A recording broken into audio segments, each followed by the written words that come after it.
ask. Well, greetings and welcome back to another episode of Health News and Views, Food, the Final Frontier.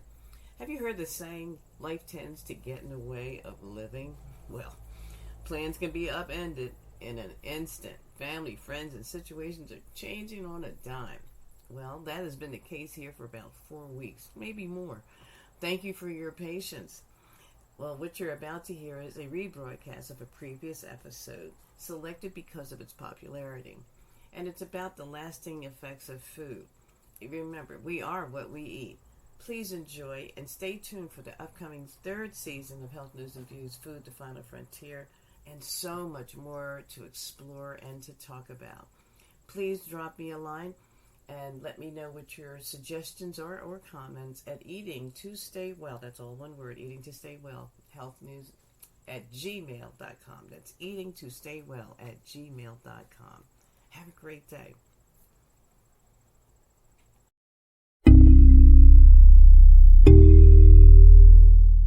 Welcome to Health News and Views, a podcast dedicated to bringing some clarity to the health disparities in the Black and Brown communities.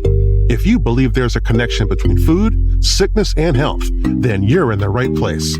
Let's begin the process of unraveling the truth. And now, your host, Lynn Pete.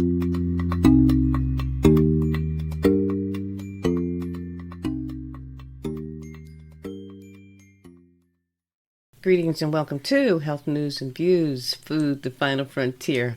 I am your host, Lynn Pete. Thanks for stopping by again for another episode of Food, the Final Frontier. Well, in this episode, we'll discuss the inevitable, aging. But more than that, what is in store for you since you have decided to keep living and keep eating. But first, our disclaimer, the health and nutrition content provided in this podcast or any of our other published documents is for informational purposes only. Food, the Final Frontier, and our partner, Health News and Views, we do not attempt to treat, diagnose, or cure any condition.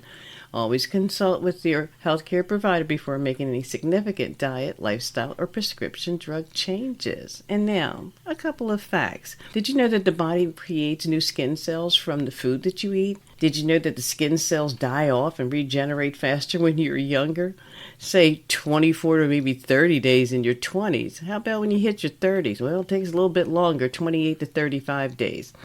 Well, for 50 plus, it's going to take 45 to 84 days before new skin cell growth comes about.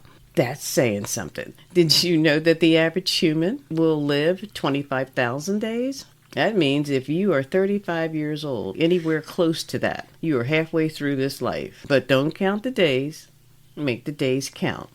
And now, you will become what you eat. Is it unsettling for some of us? The burger and the fries, the granola bar and the apple, the sweet drink over water, it all becomes you. And if you are 25 to 30 years old, the clock is ticking. Your wake-up call is looming, and it is inevitable that a change is going to come. Over 30 and still believing that you'll escape from the effects of a poor dietary choices, think again. Eating foods that add life to your years or years to your life will become more important now than ever before, and you will not escape the results of a bad diet later in life.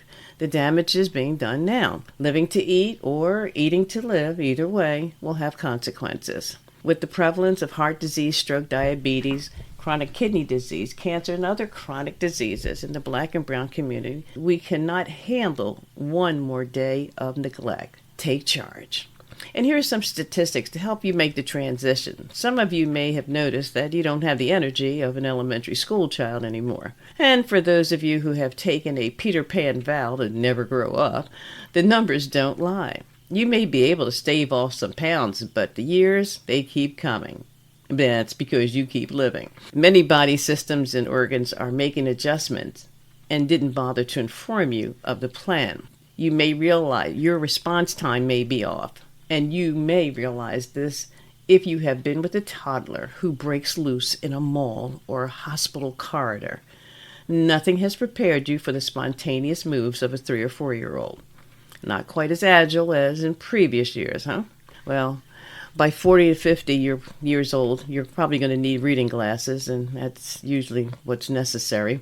And that hearing loss that you were warned about from listening to loud music, well, that may also occur. The CDC says the average American over the age of 65 is taking somewhere between 6 and 11 prescription drugs. That doesn't have to be you, but you got to start now. Someone in the United States develops Alzheimer's every 65 seconds.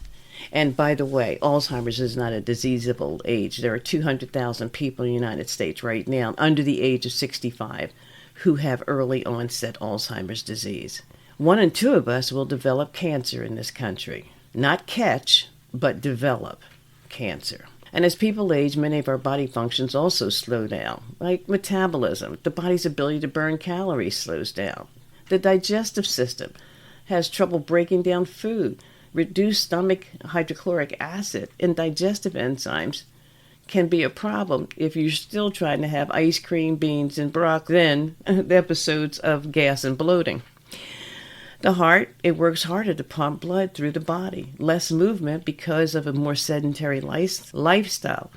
The skin becomes thinner and loses its firmness. The regions of the brain that control memory become less active. And bone density decreases. Bone loss and bone density diminishes about 1% every year by the age 30. And in women, quickly speed up after menopause. An active body is more likely to function efficiently for a longer period of time. So what do? Exercise. Try to do that regularly. It helps stimulate the production of the human growth hormone, which stimulates collagen production, which is needed for muscles, tendons, bones, and your skin. Get a restful beauty sleep. It's important. Omega-3 fatty acids should be included in your diet. What is that? That's olive oil, avocado oil, coconut oils, and lean cuts of fish. Lycopene, which comes from red fruits and vegetables. Lycopene fights the enzymes that destroy collagen. Vitamins A and C, well, this antioxidant properties protect existing collagen. Try bone broth. A rich bone broth contains a ready-made source of collagen and gelatin. And about those digestive enzymes, eat more raw foods. Take advantage of the natural enzymes in raw foods that lessen the burden in your GI tract. And maybe even taking a digestive enzyme tablet or capsule might be taken at mealtime will help make up for your own production deficit. Well, at the end of the day, what you eat becomes you. Thanks for stopping by to Food the Final Frontier. Coming up next is a content contributor who explains how each of us must determine what dietary regimen is right for us. No one diet works for all. Do come back. Make it a powerful day. Thanks for stopping by. Thanks for joining us for this episode of Health News and Views. Join us again next time as we continue to explore the correlation between food, sickness, and health. If you like the show, please subscribe and leave a review for Lynn. She would love to hear your comments.